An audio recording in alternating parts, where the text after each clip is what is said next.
Okay, so it looks like we're kicking off with this. This is the first scene from the documentary.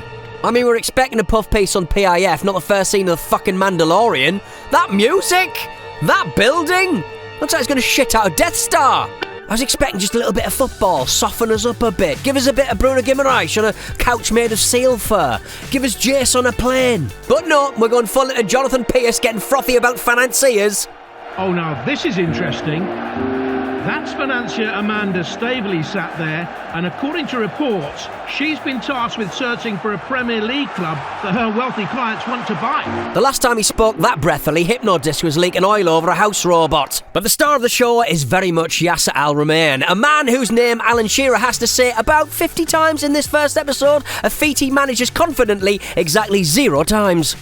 Described by US court documents as sitting minister of the Saudi government, and by me as one of those guys that just scares me. Not because MBS bought him a fucking house, he loved him so much. It's just that he does stuff like this while playing table football. Look at me. I'm captain. Does anybody fancy nibbles? Club chairman and governor of Saudi Arabia's Public Investment Fund, Yasser Al-Rumayyan, has flown in for the occasion. Is there any risk involved in hiring Eddie Howe, given that he was relegated in his previous job? Well, that's even better, right? I mean, he knows what not to do.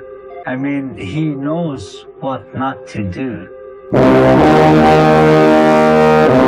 if this is supposed to soften the PIF's image. Then we head to Riyadh for more propaganda. Staveley drinks a tiny Yakult bottle full of water and is astonished that His Excellency wants the entire Newcastle United squad over for tea. We're going to go tonight to His Excellency's house. There's just too many people. I told him, he said, no, I want everyone. Everyone. 100 people? What about, there's 100 people. And in the house, it's fine. Okay. We'll organise it, don't worry. Weirdly, we don't get to see any of this, but one can only imagine the scene. Paul Dummett putting a tab out on a Cezanne, etc. Because of the wealth of PIF, obviously there was a lot of pushback from other clubs. I think there was a fear that we'd have an unfair advantage. Now, it was the journalist and the, you know. At the beginning, the big issue was actually, they said that PIF was a Saudi state, which is absolutely rubbish. It's not Saudi Arabia, it's the Public Investment Fund. Yeah, I mean, some journalists, they really don't understand what PIF is. In order to buy the club, the owners had to provide legally binding assurances to the Premier League. Alan! Everybody just wanted to talk about human rights and they didn't want to discuss anything else. Selfish bastards. Some say it's an example of sports washing by Saudi Arabia, is it? No, not at all. It's not sports washing at all. This is very much about the Public Investments Fund investment into a fantastic football team. Come on, Staveley, you had all summer to think of this. You have to figure out what you're going to do before you come out. Figure out what you do.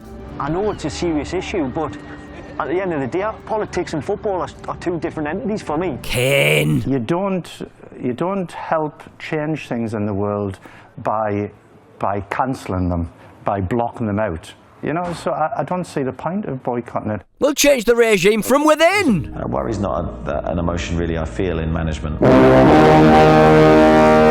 So to business, and business means buying footballers. Good job, these guys have got a head for numbers. They want city 50 money. plus 10. 50 plus 10, which is, I mean, literally just say 60 million.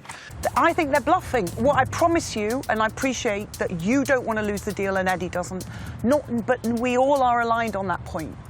But at least give us the opportunity just to play hardball. Anthony Gordon is the target, and this TV show is doing its very best to make him sound like Lionel fucking Messi. The club decide on a high-risk strategy.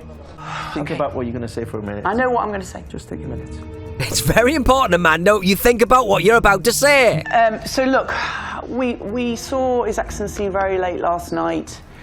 We just had a very difficult conversation, and I'm trying really hard to get to 45 plus 5, and they just won't do it. Do you know how hard we've worked with you to try and make sure that we've tried to justify it? Eddie's even spoken to His Excellency, but the board just won't do it. That could have been an email. One of the players Eddie will be relying on is midfielder Sean Longstaff, a local lad who joined the club aged 8. Sean's been excellent. He really has. He's such a lovely lad. Comes from a lovely family. Newcastle through and through.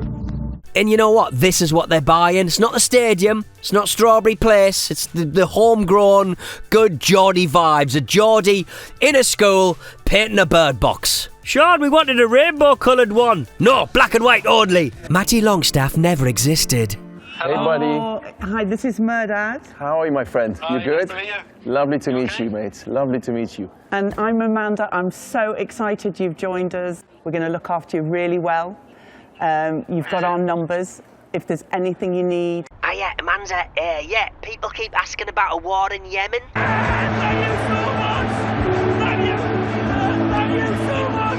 Oh, fuck off. Wembley. How are you feeling? All right, Amanda. A little bit much, isn't it? It's 2023. You've been watching the news. Our man's back for the 100th time, and Alan has to say his name, and they're definitely reusing the pronunciation from an earlier edit. Chairman, Yasser Al-Rumayyan has flown in for the game. And that's your lot. Newcastle United in the final comes next week. Not sure what this was all about, but to be honest, I think we deserve better from Maltings Pictures Limited, who, according to Company's House, were incorporated last year, presumably just to make this. They're registered in Strawberry Place, and we just watched an internal marketing sports washing PowerPoint.